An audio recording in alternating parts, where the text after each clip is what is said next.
16వ అధ్యాయం.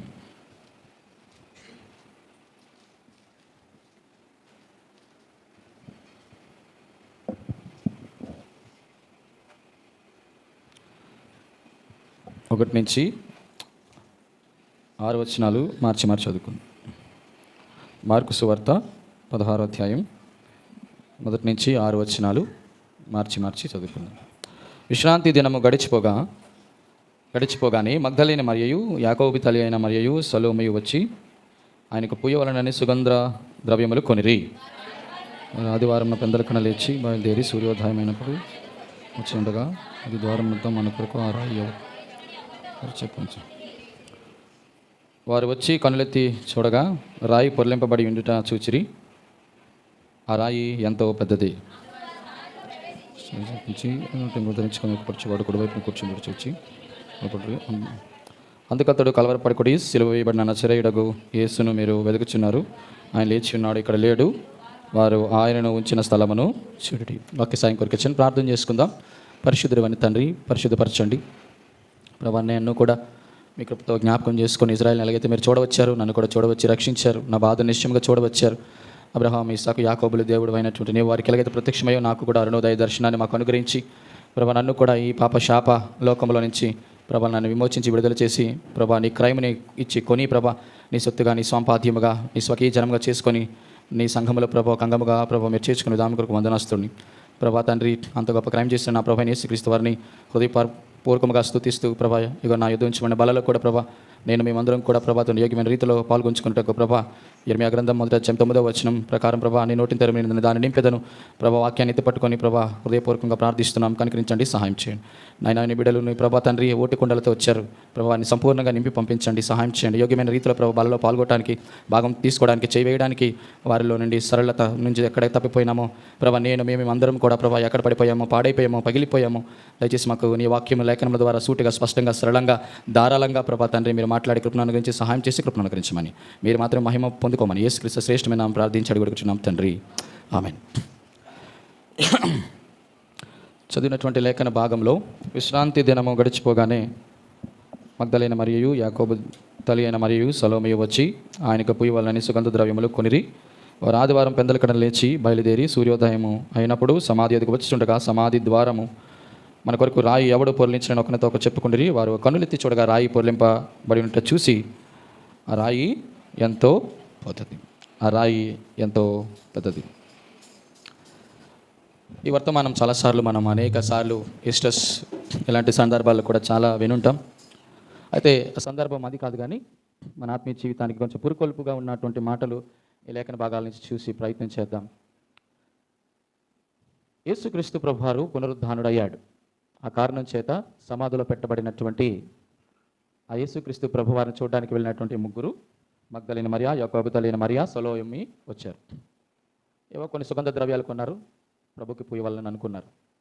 మధ్యలో మాట్లాడుతూ వెళ్ళారు, అంతా బాగుంది, కానీ ఇంతకీ ఆ సమాధి యొక్క రాయి చాలా పెద్దది, ఇప్పుడు దాన్ని ఎవరు దొరిలిస్తారు అని చెప్పుకుంటూ మాట్లాడుకుంటూ సంభాషించుకుంటూ వెళ్తుండగా ఆటోమేటిక్గా ఏమైందంటే ఆ సమాధి యొక్క రాయి అలా మాట్లాడుతూ ఉండగా వాళ్ళు వెళ్ళి చూసినప్పటికీ ఆ సమాధి రాయి దొరిలించబడింది. మీరు ఎప్పుడైనా ఊహించారా ఎందుకు ఆ సమాధి యొక్క అంత పెద్ద రాయి దొరిలించబడింది?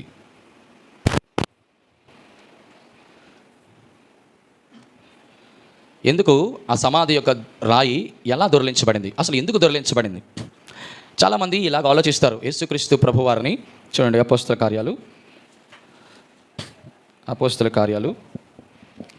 2వ అధ్యాయం 24వ వచనం.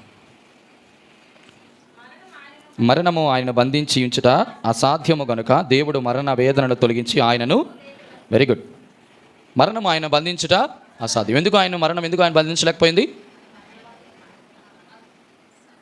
తమ్ముడా, ఎందుకు యేసుక్రీస్తు ప్రభువారిని ఆ మరణం బంధించలేకపోయింది?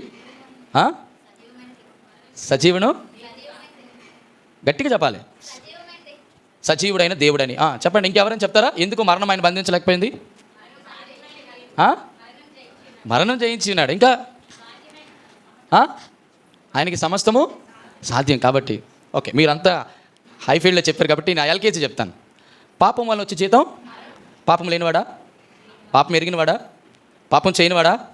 మరి ఎట్లా అండి? పాపమే లేదు కదా ఆయనలో. మరి ఆయన పాపమే చేయలేదు, పాపం లేని వాడిని మరణం ఏమైనా ఆగు అంటే ఏంది, ఎందుకు ఆగమంటావు అని అడుగుతుంది. బంధించలేపడి అసలు నువ్వు ఎందుకు బంధించావు, నేను నీకేమైనా అప్ప కాదే. పాపము లేని వ్యక్తి కాబట్టి, పరిశుద్ధుడు కాబట్టి, పాపము వచ్చే జీతం మరణం. ఆ మరణం దాన్ని ఆయన్ని బంధించలేకపోయింది. That is the fine answer, beautiful answer. ఆయన మరణాన్ని జయించడం అవన్నీ తర్వాత, అది విషయం. రైట్, ఏదో చెప్పి మర్చిపోయాను ఇక్కడ. ఎస్, రాయి ఎందుకు దొర్లించబడింది? చాలామంది యేసుక్రీస్తు ప్రభువారు ఆయన మరణాన్ని జయించాడు, మరణం ఆయన బంధించడం అసాధ్యము, ఆయన పాపం లేనివాడు, ఓకే అన్నీ కరెక్టు. కానీ ఇంతకీ ఆ సమాధిలో పెట్టబడిన యేసుక్రీస్తు ప్రభువారిని మరణము బంధించలేకపోయింది. మరణమే బంధించలేదంటే సమాధి కూడా బంధించలేదు. మరి సమాధి యొక్క ఆ పెద్ద రాయి ఎందుకు దొర్లించబడింది? ఉదాహరణకి ఇలా అనుకుందాం. చనిపోయిన వ్యక్తి ఒకవేళ లేచినాడు అనుకో, ఏమి లేవాలి? ఆత్మ లేవాలి. ఒకవేళ యేసుక్రీస్తు ప్రభువారు ఆత్మరూపుగా లేపబడితే సమాధి క్లోజ్లో ఉంది. అలా రాయి క్లోజ్లో ఉండి ఆయన ఆటోమేటిక్గా లేచి ఉండొచ్చుగా. ఉదాహరణకి నేను ఇలా చెప్తాను, మీరు అనుకోవచ్చు. పునరుద్ధరైన యేసుక్రీస్తు ప్రభువారిని యోహాను సువార్తలో అపోస్తులందరూ కూడా ఒక గదిలో యూదులకు భయపడి దాగున్నప్పుడు యేసు వారి మధ్యన ఎలాగొచ్చారు? ఆయన వచ్చి అడుగుతున్నారు. ఏమని అడుగుతాను? అందరికి వారి మీద అని గాలి ఊది అందరికీ సమాధానము అకునుగాక. మరి ఆ తలుపులు కూడా అడ్డు కూడా చెప్పలేనటువంటి ఈ వ్యక్తికి, యేసు ప్రభువారికి, మరి సమాధి ఎందుకు రాయి దొర్లించబడాలి? మీరు ఎప్పుడైనా ఆలోచించారా? అంతే కదా, ఆత్మరూపుగా ఉన్నటువంటి వ్యక్తులకి సమాధి ఎందుకు దొర్లించబడాలి? ఏంటి సాక్ష్యము? సాక్ష్యం కొరకా? సాక్ష్యం కొరకేనా? ఇలా సాక్ష్యం ఏంటంటే, ఉదాహరణకి ఇలా అనుకుందాం. ఆ రాయి ఎవరిలో దొర్లించేసి యేసుక్రీస్తు ప్రభువారి యొక్క శవాన్ని ఎవరో పట్టుకెళ్ళిపోయి అని అంటే అప్పుడు అందరూ సాక్ష్యం బాగుంటుందా? ఎందుకంటే అక్కడ సాక్ష్యం కూడా చెల్లదు కదా, అవ్వదు కదా. ఇంకా ఏమైనా ఆలోచనలు?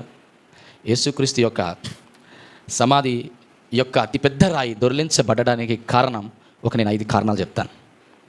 ఎవరి కోసం ఆ సమాధి దొర్లించబడిందంటే మనందరి కోసమే. కానీ ఈ 5 లక్షణాలు ఎవరి దగ్గర అయితే ఉంటాయో వాళ్ళకే ఆ పునరుద్ధానం యొక్క దర్శనము కలుగుతుంది. ఆ సమాధి సాక్షిగా ఉంటుంది, లేకపోతే లేదు. ఒక్కొక్క మాట నేను జ్ఞాపకం చేస్తాను, చాలా జాగ్రత్తగా విందాం.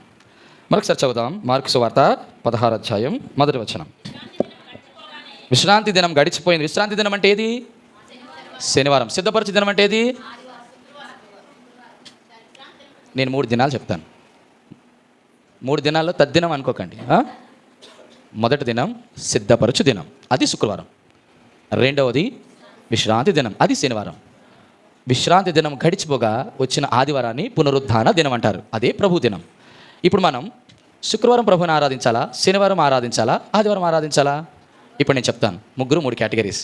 శుక్రవారం ముస్లింలు ఆరాధిస్తారు, శనివారం యూదులు ఆరాధిస్తారు, ఆదివారం ఎవరు ఆరాధిస్తారు? ఎవరు ఆరాధిస్తారు? శుక్రవారం ముస్లిమ్స్ ఆరాధిస్తారు, అంటే ప్రభు బిడ్డలకు వాళ్ళు ఎవరు? అన్యులు. శనివారం యూదులు ఆరాధిస్తారు, అది సబ్బాతు. మరి ఆదివారం ఎవరు ఆరాధిస్తారు? ఇలాంటి ప్రశ్న వస్తుందని నేను అసలు ఊహించలేదు. అన్యులలో నుంచి, యూదులలో నుంచి యేసుక్రీస్తు యొక్క స్వరక్తము చేత కొనబడి విమోచింపబడిన సంఘం ఆయన ఆరాధిస్తుంది. అంతేగాని అలా ఆరాధించరు, సంఘమే ఆయన ఆరాధిస్తారు. అది పునరుద్ధాన దినం. మీరు ఎవరైనా వచ్చి అమ్మ యేసుక్రీస్తు ప్రభువుని మీరు యూదులందరూ కూడా శనివారం ఆరాధిస్తారు కదా, వెంటనే ఒక మాట చెప్పు, బాబు మేము యూదులము కాదు, అన్యులము కాదు, ఎవరు మేము? ఆయన స్వరక్తం ఇచ్చి సంపాదించిన సంఘం, కాబట్టి మేము ఆదివారం ఆరాధిస్తాం. రైట్. అలాగని మిగతా రోజులు ఆరాధించకూడదని కాదు, ప్రత్యేకమైన దినం కాబట్టి.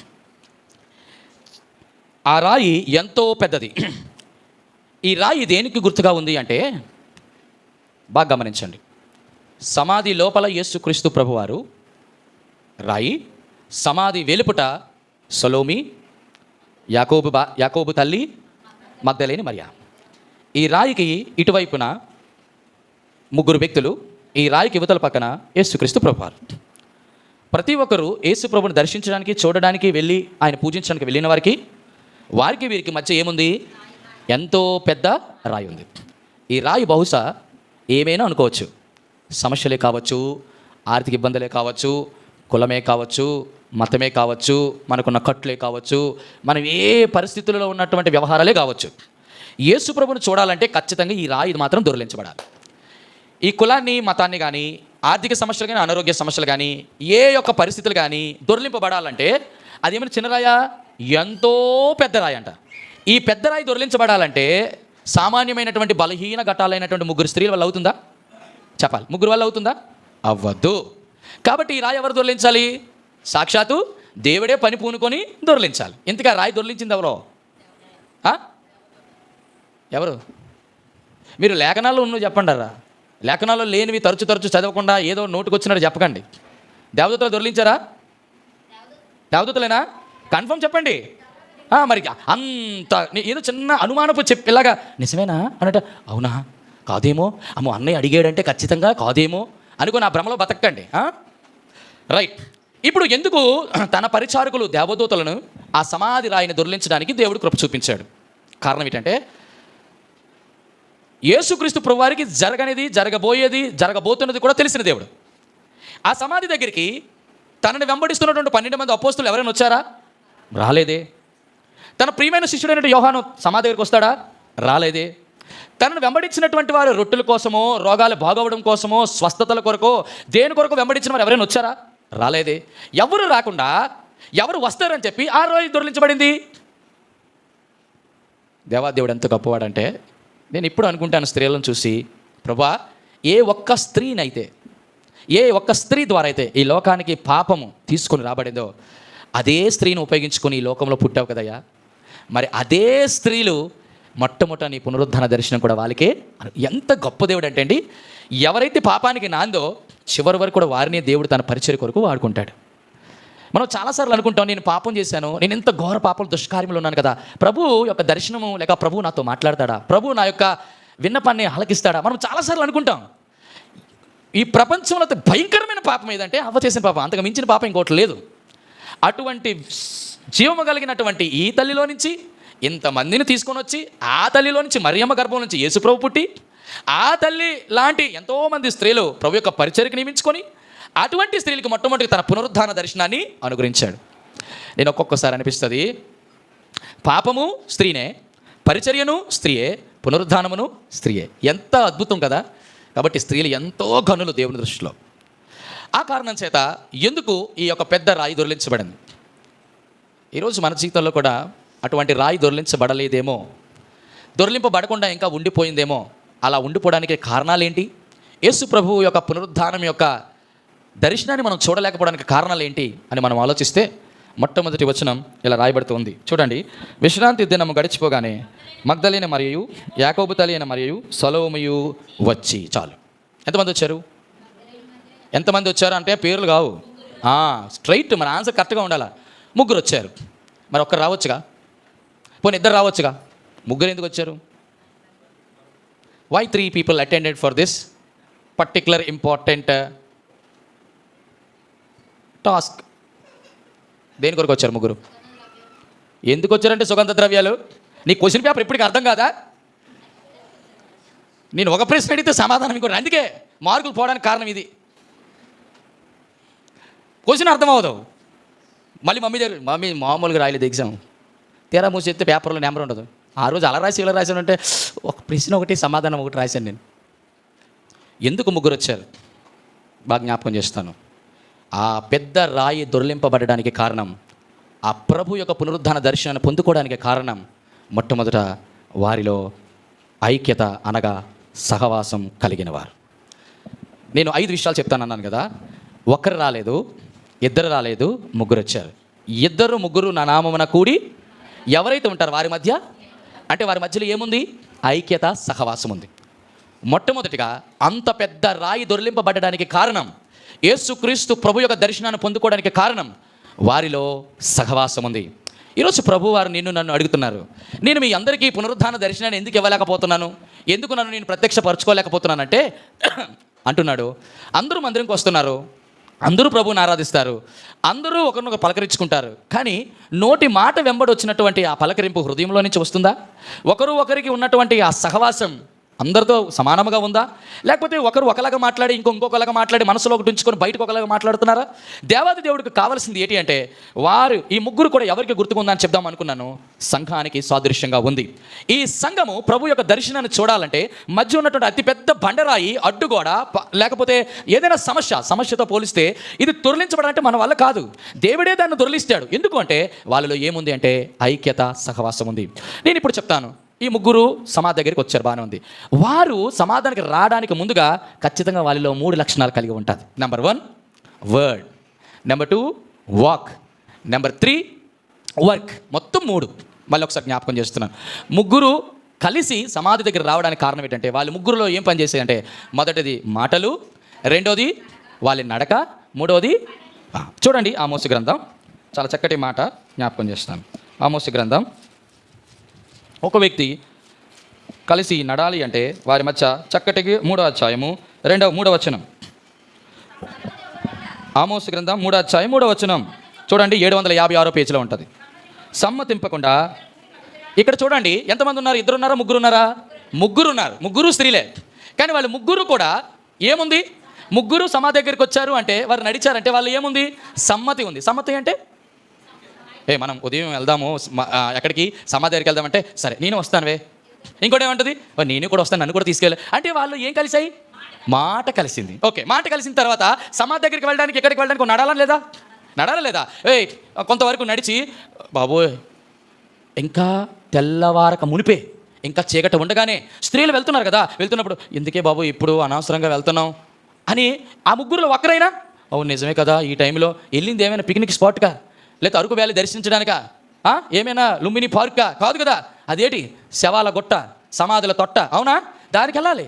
మరి వీళ్ళు వెళ్తున్నప్పుడు వాళ్ళు ఒక్కరైనా వెనకకి లాగితే అవును కదా చుట్టూ ప్రక్కన యెరూషలేం. ఆ టైంలో ఇప్పుడు యెరూషలేం కాదు, ఆ టైంలో పక్కన అదేంటి పెద్ద ఏమైనా ఇక్కడ మన పితరులు దావీదు మొదలుకొని ఆదాము మొదలుకొని ఇస్సాకు మొదలుకొని అబ్రాహాము మొదలుకొని సమాధుల తోట అంతా అదే. అందులో దానికి ముందే ఒకరు లేచారు. ఎవరు? యేసుప్రభు లాజరు లేచాడు. బాబు ఇదే సమాధి పక్కన పొరపాటును మరి అటు ఇటు చూసిన పక్కన ఇదే సమాధి. ఏ సమాధి? లాజరు సమాధి అనుకున్నా. కొంచెం దూరంకి వెళ్ళి సడన్గా నడుస్తూ పొరపాటున అది ఎవరు?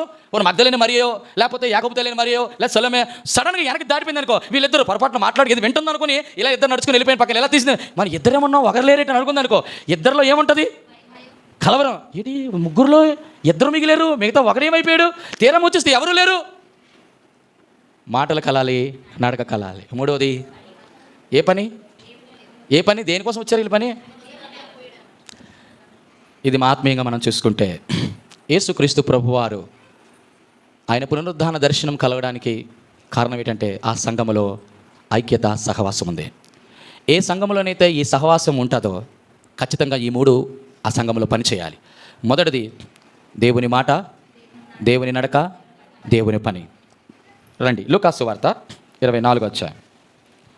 లూకాసు వార్త 24వ అధ్యాయం 13, 14, 15 వచనాలు. ఇదిగో ఆ దినమందే వారిలో 2 యెరూషలేమునకు ఆమడ దూరమున ఉన్న ఎమ్మాయి అను ఒక గ్రామమునకు వెళ్ళుచు జరిగిన ఈ సంఘటనలన్నిటినీ ఒకరినొకరు సంభాషించుచుండిరి. వారు సంభాషించుకొని ఆలోచించుకొనుచుండగా యేసు తానే దగ్గరికి వచ్చి వారితో కూడా చాలు. యేసుక్రీస్తు ప్రభు వారి గురించి ఒక 2 సంభాషించుకుంటున్నారట. దేని కొరకు? యేసుక్రీస్తు ప్రభు చనిపోయారు, మరణించారు, రక్తం కార్చారు, సమాధిలో పెట్టబడినటువంటి ఆ మాటల గురించి యేసుక్రీస్తు ప్రభు వారు పునరుద్ధానుడు అయ్యాడు. ఆ విషయాల గురించి ఎవరు మాట్లాడుకుంటారు? వీళ్ళు మాట్లాడుకుంటే సడన్గా వచ్చి యేసుక్రీస్తు ప్రభు వారితో కూడా అక్కడ రాయబడుతూ వచ్చింది. చూడండి. అయితే యేసు తానే దగ్గరికి వచ్చి వారితో కూడా నడిచాను. చాలామంది విషయాలు ఏంటంటే యేసుక్రీస్తు ప్రభువారు ఎవరితో నడుస్తారు? చాలామంది మనం అనుకుంటాం సహవాసంగా సంఘంగా ఉన్నటువంటి మన ప్రభువుతో మనం నడుస్తాం అనుకుంటాం. ఎంతమంది చెప్తారు చూడండి, సమ్మతింపకుండా 2 కూడు నడుతురా అని ఉంది. ఇప్పుడు యేసుక్రీస్తు ప్రభువారు ఆయన దగ్గరికి వచ్చి వారితో కూడా నడిచాడు. ఎందుకు నడిచుంటాడు చెప్పండి? దేవుడు మాటలు. Very good, excellent. ఎందుకు యేసుక్రీస్తు ప్రభువారు తానే దగ్గరికి వచ్చి వారితో మాట్లాడుతున్నాడు, వారితో నడుస్తున్నాడంటే మొట్టమొదటిగా వాళ్ళిద్దరూ కలిసినప్పుడు మాట్లాడుకునే మాటలు ఇరుగు పొరుగు వారి గురించి కాదు, ఇంకొకరి గురించి కాదు, ఒకరి బలహీనతలు ఇంకొకరి బలహీనతలు కాదు, ఒకరి భక్తిహీనత ఇంకో భక్తిహీనత గురించి కాదు, ఒకరి యొక్క బుద్ధిహీనత ఇంకొకరి బుద్ధిహీనత కాదు. దేని కొరకు మాట్లాడుకుంటున్నారు? దేవుని మాటలు మాట్లాడుకుంటున్నారు. ఎవరైతే దేవుని మాటలు ఒకరితో ఒకరు ముచ్చటిస్తే సంభాషించుకొని మాట్లాడుకుంటారో యేసుక్రీస్తు ప్రభువారు వారి దగ్గరికి వచ్చి వారితో నడుస్తాడు. ఇప్పుడు ఒక మాట, మనం అందరం దేవునితో కూడి నడుస్తున్నాం అనుకుంటున్నాం, కానీ ఏ రోజైనా ఈ గుర్తులు మళ్ళా కనబడ్డాయా? నిజంగా ప్రభా నీవు నాతో కూడా నడుస్తున్నావు, నువ్వు నాతో కూడా ఉన్నావు, నువ్వు నా మధ్యనే ఉన్నావు, నువ్వు నాలో ఉన్నావు అనేటువంటి గుర్తులు, సూచనలు, సంకేతాలు ఏ రోజైనా మనకు అనిపించాయా? మనకు అనిపించాలి అంటే ఈరోజు బల్ల దగ్గరికి వచ్చినప్పుడు మనం పరీక్షించుకోవాల్సింది ఏంటంటే, దేవా నేను నీ గురించి ఏమైనా మాటలు ఇంకొకరితో మాట్లాడుతున్నానా, లేకపోతే ఇచ్చకపు మాటలు, అనేకమైనటువంటి ముసలమ్మ ముచ్చటలు, లేకపోతే లోక వార్తలు, లోకపు పోకడలు, రాజకీయ మాటలు, క్రీడాకార రంగంలో ఉన్నటువంటి విశేషాలు, ఇవే మాట్లాడు. డ్యూటీలో చాలామంది వారు ఖాళీ దొరికితే ఎన్ని చక్కటి మాటలు మాట్లాడుకుంటారంటే, అయితే మూడు రంగాల గురించి మాట్లాడుకుంటారు. అయితే మొదటిది క్రీడా రంగం గురించి మాట్లాడుకుంటారు. క్రీడా రంగం అంటే ఏది? బ్యాట్ బాలు, క్రికెట్ గురించి మాట్లాడుకో, లేదా ఇంకోటి గురించి మాట్లాడుకో. ఏ రంగం? రాజకీయం. Very good. మూడోది వెరీ గుడ్ చెల్లి, బాగా చెప్పు. ఈ 3 రంగాలు ప్రపంచంలో ఉన్నటువంటి ప్రతి ఒక్కరు మాట్లాడు. సినిమా రంగం గురించి మాట్లాడుకుంటారు, రాజకీయ రంగం గురించి మాట్లాడుకుంటారు, క్రీడా రంగం గురించి మాట్లాడు. ఈ 3 కాకుండా ఏమైనా ఉన్నాయో చెప్పండి. ఈ 3లో ఉన్న ఇన్ఫర్మేషన్ ప్రపంచంలో ఎవరికి ఉండదు. మీకు తెలుసా? ప్రపంచంలో ఈ 3 ఎవరిని కదపండి. చూడండి, మన బిడ్డలు ఎవరినైనా కదుపుతాండి, చిన్నపిల్లలు ఎవరు మామూలు కలపండి, టప్ప టప్ప టప్ప టప్ప అని క్రికెటర్ల పేర్లు చెప్తాడు. కానీ మొదటి నుంచి ఇప్పటి వరకు 14 మంది ఉన్నటువంటి ఎవరి పేర్లు? 14 మంది అపోస్తులు ఉన్నారా? న్యాయాధిపతుల పేర్లు చెప్పరంటే అది గిద్యోను, అది దెబోరా. గిద్యోను ఎక్కడ? దెబోరా ఎక్కడ? దెబోరాకి తీసుకెళ్ళి గిద్యోనికి తీసుకెళ్ళి దెబోరా నుంచి సమూయేలుకి వెళ్ళిపోతాడు. వారిలో ఏముండదు? న్యాయాధిపతుల గురించి తెలియదు. 12 మంది అపోస్తుల పేర్లు చెప్పాలంటే ఆ మధ్యన అంటే ఫస్ట్ పీటర్ అన్నాడు. పీటర్ తర్వాత పీటర్ తర్వాత ఏం గుర్తు రావట్లేదు. వెంటనే పీటర్ పేరు చెప్పాడు, అక్కడికి వెళ్ళి లీటర్ వాటర్ తాగాడు. ఇలా ఉంటుంది పరిస్థితి. ప్రియమైన వర్లారా, అటువంటి రాయి యేసుక్రీస్తు యొక్క పునరుద్ధాన దర్శనాన్ని, యేసుక్రీస్తు ప్రభు యొక్క ప్రత్యక్షతను మనం చాలామంది పొందుకోకపోవడం కారణం ఏంటంటే, యేసుక్రీస్తు ప్రభు వారు మనతో నడవాలంటే మొట్టమొదటిగా దేవుని వాక్యం కొరకు మనం మాట్లాడాలి. మనం మాట్లాడుతున్నామా దేవుని కొరకు? వాక్యము గత శనివారం అనుకుంటా నేను చెప్పాను. ఎక్కడెక్కడ ఉండాలా? ఎక్కడెక్కడ ఉండాలి? ఫస్ట్ది ఏంటి? మన యొద్ద ఉండాలి, మన నోటిలో ఉండాలి, మన హృదయంలో ఉండాలి. అలాంటి వారి దగ్గరికి యేసుక్రీస్తు ప్రభు వారు తానే దగ్గరికి వచ్చి నడుస్తాడు. ఇప్పుడు ఒక మాట, ఈరోజు గత ఆదివారం నుంచి ఈ ఆదివారం వరకు నువ్వు నేను యేసు ప్రభుతో నడుస్తున్నామా? యేసు ప్రభుతో నడడం అంటే ఏంటి? హానోకు దేవునితో నడిచాను, నోవాహు దేవునితో నడిచాను. చూడండి, వీళ్ళు వాళ్ళతో నడిచాడంటే మరి దేవాదేవుడు కూడా వీళ్ళతో నడిచే ఉండాలి లేదా?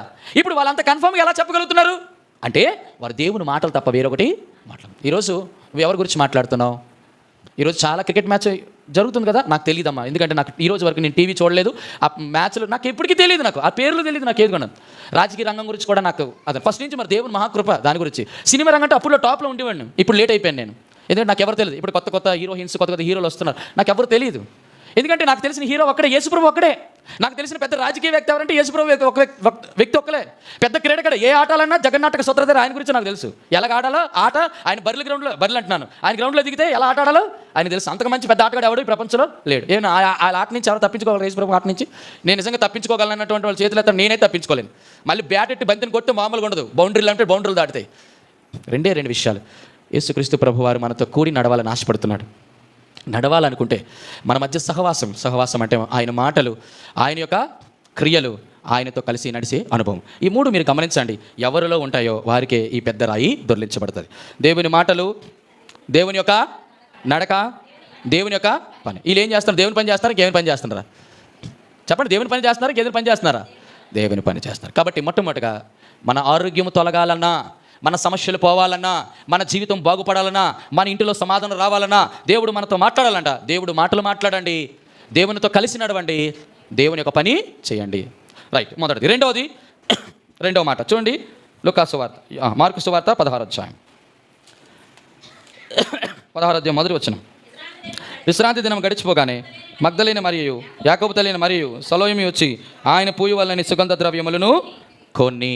ఏం కొన్నారు? పువ్వులు కొన్నారా? సుగంధ ద్రవ్యాలు అంటే ఎలాంటి సుగంధ ద్రవ్యాలు మీకు తెలుసు కదా. సుగంధ ద్రవ్యాలు అంటే యూదులు ఉపయోగించేటండి. చూడండి, ఆ మాట మీకు చూపిస్తాను. చాలా కాస్ట్లీగా ఉంటాయి. అటువంటి సుగంధ ద్రవ్యాలు ఎక్కడ ఉండవు. ఎవరు కొన్నారు?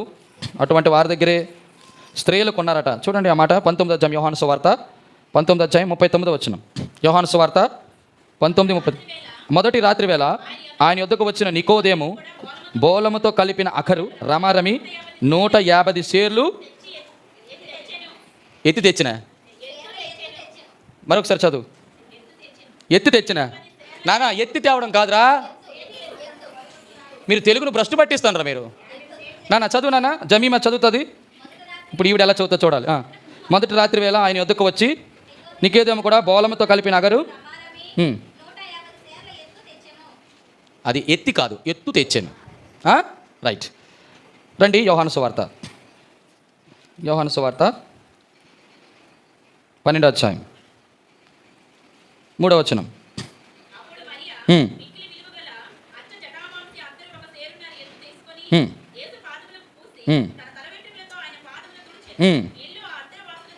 ఏడవ వచనం.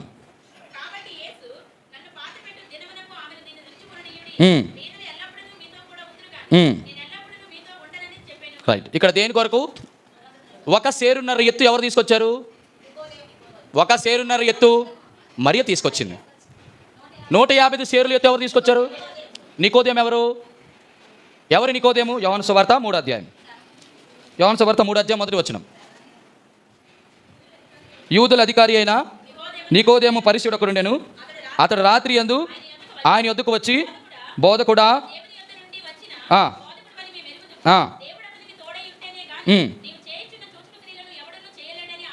39వ వచనంలో, ఇప్పుడు యోహాను సువార్త 19:39లో, మొదటి రాత్రి వేళ ఆయన వద్దకు వచ్చిన నికోదేము కూడా.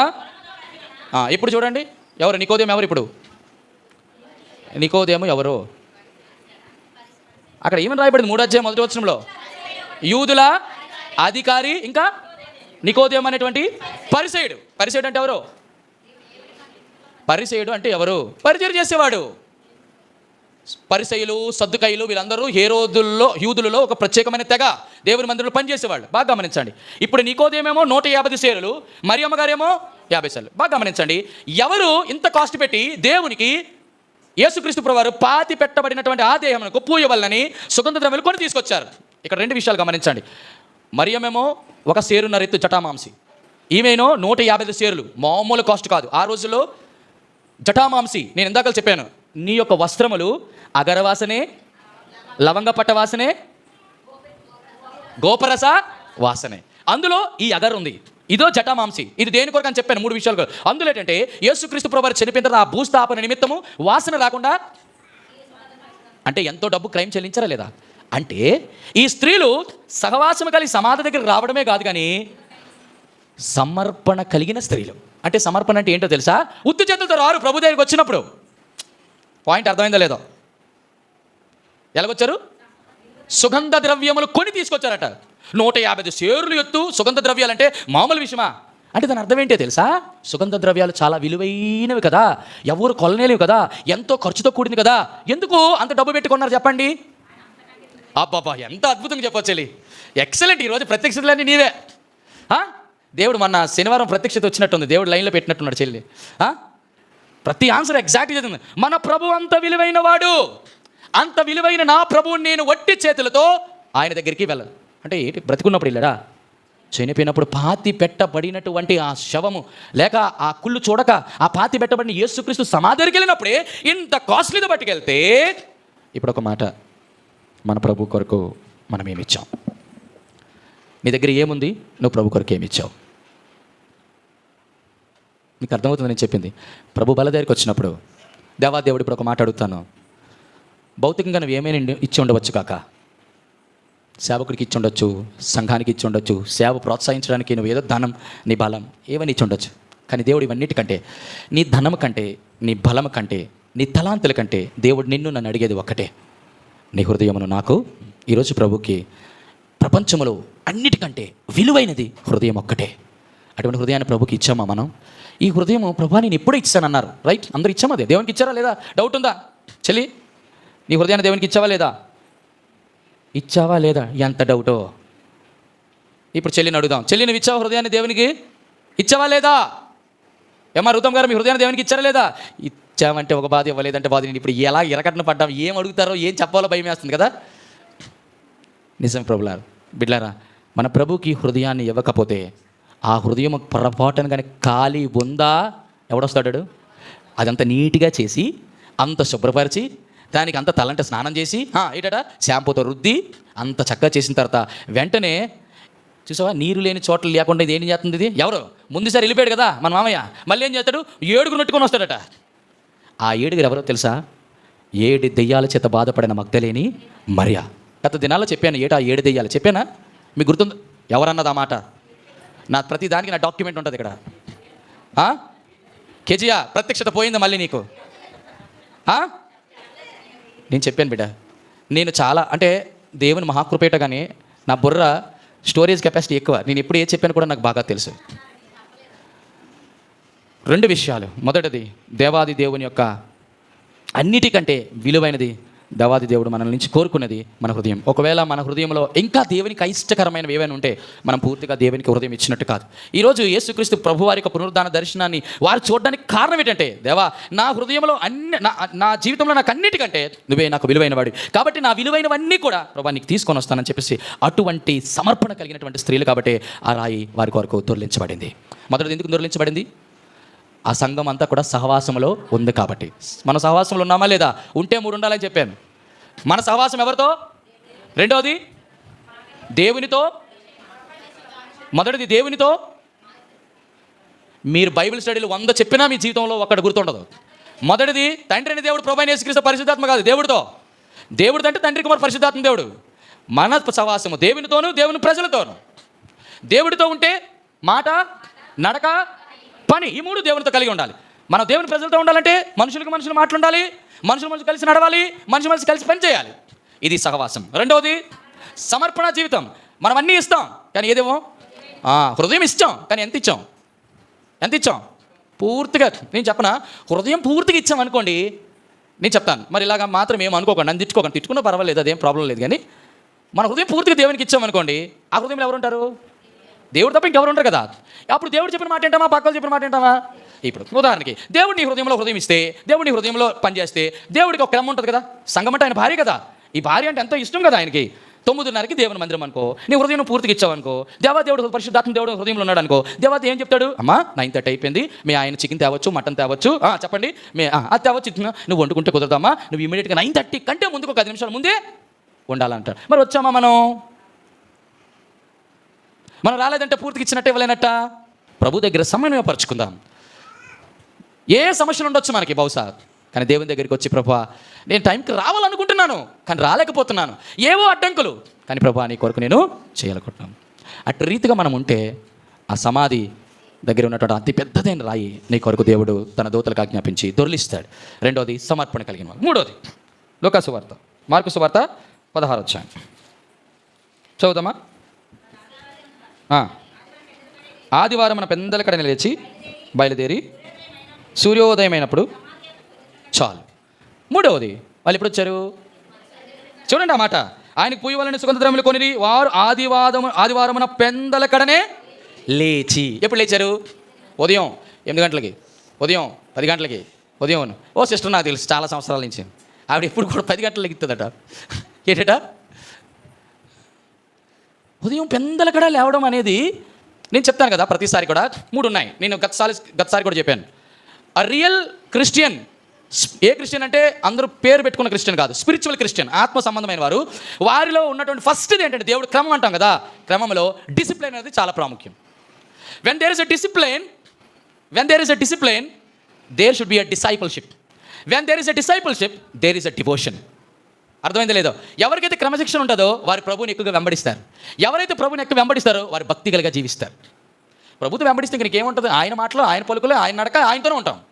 ఇప్పుడు ఏంటంటే మనలో డిసిప్లిన్ లేదు, చాలాసార్లు డిసిప్లిన్ పోతుంది మనకి. ఉదయకాలం ఎప్పుడో వారానికి ఒకసారి ఎక్కువగా మనం అలిసిపోయిన తర్వాత ఏదో 5 గంటలకు లెగవలసింది 6 గంటల 7 గంటలు లెగడం ఒక పరిపాటి. కానీ మరేంటో ఈ మధ్యకాలంలో ఎండ తీవ్రత ఎక్కువైపోయి మనకేంటంటే నైట్ అవుట్లు చేస్తాం. ఏదో ఎగ్జామ్స్ రాసినట్టు బిజీ షెడ్యూల్ కానీ మనం 11 వరకు పడుకోం, 12 వరకు పడుకోం. పోనీ దానితో 11-12 వరకు మనం బైబిల్ చదివి ప్రార్థనలో మునిగి తేలి లెగలేకపోయినా అనుకోవడానికి కాదు కదా. ఏదో మాట్లాడతాం, ఫ్యామిలీ విషయాలు ఏవో మాట్లాడతాం. మాట్లాడిన తర్వాత లేసే టైంకి ఎప్పుడవుతుందో తెలుసా? కరెక్ట్గా మనం ఇలా కళ్ళు తెరిచేటప్పటికల్లా 6 లేకపోతే 7. ఒక్కొక్కసారి అనిపిస్తుంది మనకే సరైన క్రమశిక్షణ లేకపోతే భక్తి జీవితంలో మన ఇతరులకు మనం ఏం బోధిస్తాం? ఇతరులు మనం చెప్పిన మాట మనం ఏం వింటారు? మనం చెప్పే మాట కన్నా మన బ్రతుకు ఎక్కువ మన సాక్ష్యం ఇస్తుంది. ఎన్నోసార్లు తెలుసు. కానీ దేవుని వాక్యం ఎంత తెలిసినా కూడా ఇక్కడ కూర్చున్న వాళ్ళు ఖచ్చితంగా నాకు తెలిసి 4-5 గంటలు లేసే వాళ్ళు ఎవరు లేరు అనుకుంటా. హృదయం సాక్ష్యం ఇస్తుంది నాకు ఖచ్చితంగా. ఇక్కడ ఎవరు నాకు తెలిసి 4-5 గంటలు లేచిన వాళ్ళు ఉన్నారా? అమ్మ మీరు చేతులు ఎత్తండి తల్లి, నిజంగా మిమ్మల్ని చూసి నేను సంతోషిస్తాను, ఎంతో ఆనందిస్తాను. అన్న నేను 4 గంటలు 5 గంటలు ఈ 4-5 గంటలు నేను లేచి నా పడక పక్కన ప్రభా నేను మోకరించి ప్రార్థన చేస్తాను. సంఘం కొరకు, జయమనర్ కాలనీ పరిచర్య కొరకు, మందిరంలో విశ్వాసాల కొరకు ఎంతోమంది. అమ్మ ఎవరమ్మా అమ్మ పార్వతమ్మ గారు మీరు లేస్తున్నారా 4-5 గంటలకి? మరి చెయ్యొద్దండి. మీరు లేస్తున్నారా లేదా? లేకపోతే లేచారని భ్రమలో ఉండాలా ఉంటుండ్రా? లేస్తున్నారా? దేవునికి మహిమ కలుగా. పురుషులు మీరు, తమ్ముళ్ళు, మన బాపత ఎలాగుంది?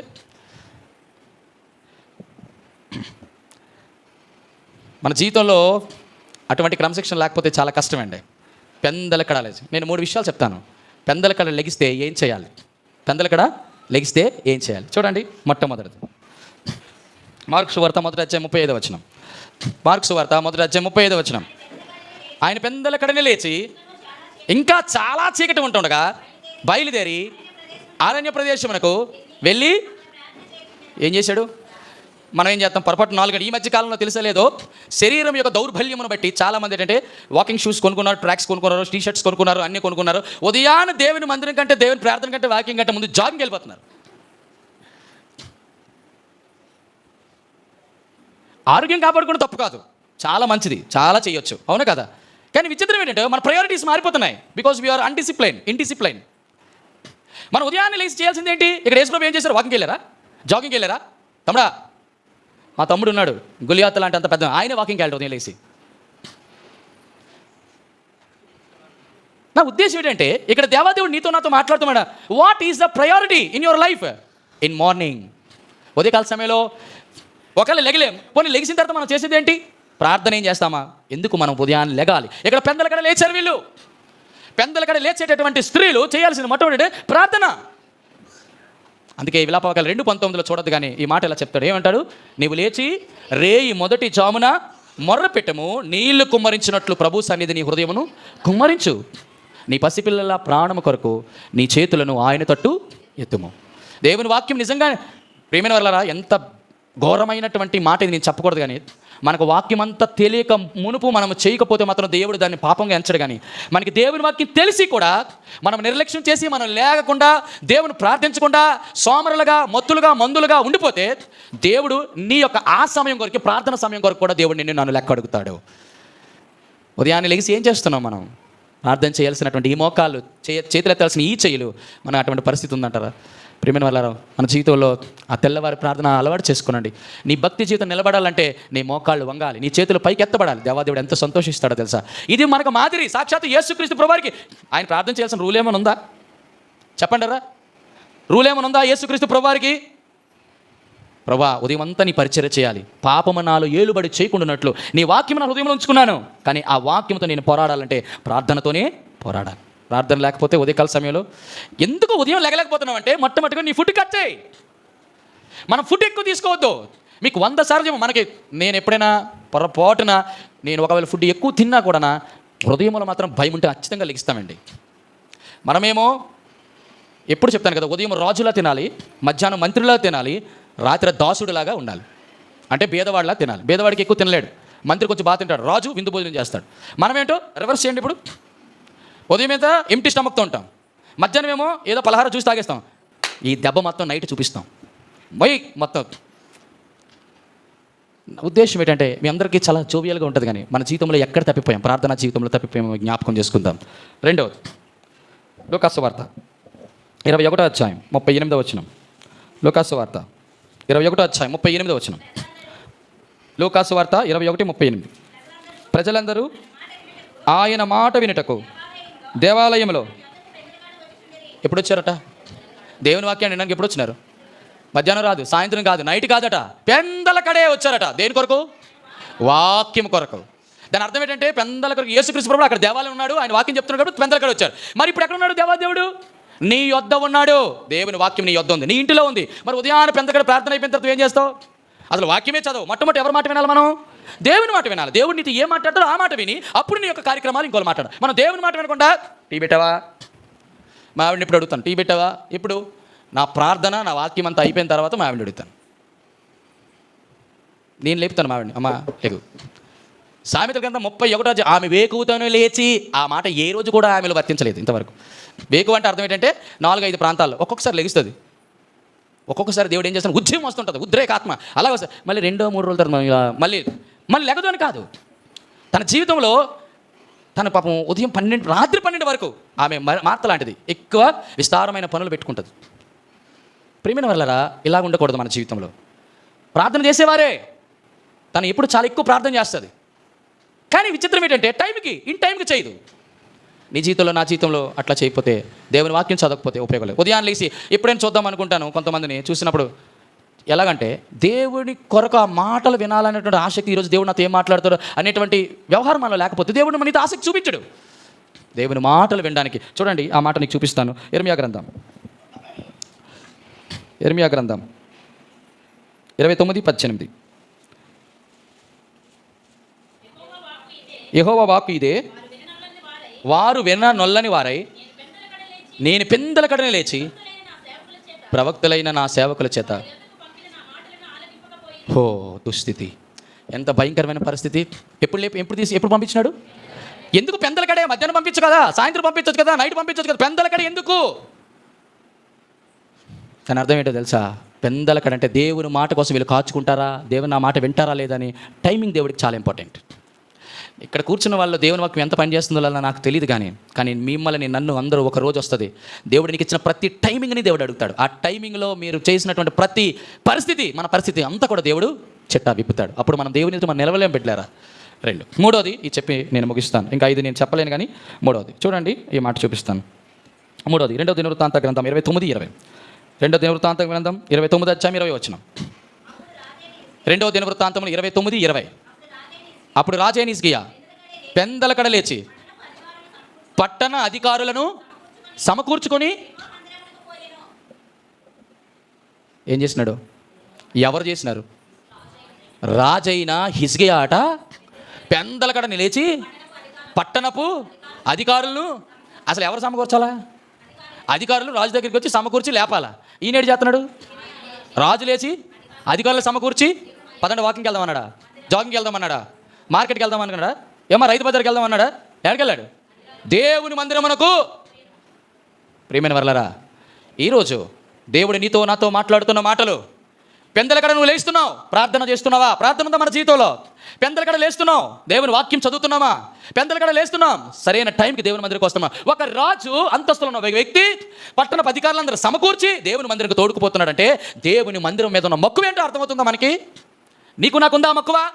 నీకు నాకుందా ఆసక్తి? నీకు నాకుందా అత్యాసక్తి? నీకు నాకు ఉందాటువంటి ఆ యొక్క తీవ్రత? నా జీవితంలో మనం ఏదైనా ఒక ఊరికి వెళ్ళాలంటే టైంకి పోతాం, మార్కెట్కి వెళ్ళాలంటే టైంకి పోతాం, ఏ చేయాలంటే టైంకి పోతాం, ఉద్యోగంలో వేయాలంటే టైంకి పోతాం. ఎందుకు? డబ్బులు కట్ అయిపోతాయి. కానీ దేవుని యొక్క ఎంత అద్భుతం అండి! ఈ స్త్రీలు ఎంత చక్కటి సహవాసం, ఎంత చక్కటి సమర్పణ, ఎంతటి చక్కటి, చెప్పండి ఎంత చక్కటి చెప్పండి. వీళ్ళలో ఏముంది? సహవాసం ఉంది, సమర్పణ ఉంది, సాక్ష్యం ఉంది. పెందలకడ లేచారు. లేస్తున్నావా మనం? పెందలకడ లేచిన వెంటనే మొట్టమొదటి పట్టుకోవాల్సిన సెల్ ఫోన్ కాదు. ప్రతి ఒక్కరి జీవితాల్లో సెల్ ఫోన్ దరిద్రం అలాగ వెంటాడుతూనే ఉంది. ఇది 3. ఈ మాటతో నేను ముగిస్తున్నాను. ఇంకా 2 ఉన్నాయి, అన్నిటికంటే చాలా ప్రాముఖ్యమైనది. నిజంగా నేను అనుకుంటాను, అటువంటి స్త్రీలు నిజంగా నీవు నేనైతే ఎంత బాను. ఈరోజు అటువంటి సహవాసం ఉంటే, ప్రభా నువ్వు నాతో కూడి నడాలనుకుంటున్నావు, కానీ నేనే ప్రభా నీ గురించి మాట్లాడలేకపోతున్నాను, అందుకే నువ్వు నాతో ఉండడం లేదు. ప్రభా తండ్రి, నేను అన్నీ నీకు ఇవ్వగలుగుతున్నాను, కానీ ప్రభా నా హృదయాన్ని సంపూర్ణంగా నీకు సమర్పించుకోలేకపోతున్నాను. ఏదో బలహీనత నా హృదయంలో చోటు చేసుకుంటుంది. ప్రభా తండ్రి, నువ్వు నాకు ఒక రకమైన సాక్ష్యం ఇవ్వాలని కోరుకుంటున్నావు, కానీ నేను సాక్షిగా ఉండలేకపోతున్నాను. ఉదయాన్నే లెగలేకపోతున్నాను. బలహీనత ప్రభా, ప్రార్థన చేయాలనుకుంటున్నాను, వాక్యం చదవాలనుకుంటున్నాను, నీ మందిరానికి సమయానికి రావాలని ప్రభా ఆశ అయితే నాలో ఉందయ్యా. ప్రభా నేను అటువంటి రీతిగా ఉండలేకపోతున్నాను, బలపరచండి. నా ప్రతి తప్పిదములను, నా యోగ్యతను, నా అనర్హతను ప్రభా క్షమించి మరొక తరుణం దయచేయండి ప్రభా. యోగ్యమైన రీతిలో ప్రభా నేను పరీక్షించుకొని బల తీసుకుంటాను నేను ప్రభా. సరిచేయండి, కృపను అనుగ్రహించమని ప్రభు పాదాల దగ్గర కొద్దీ ఆయన వేడుకుందాం. దేవుడి మాటలు దీవించును గాక. Amen, amen, amen.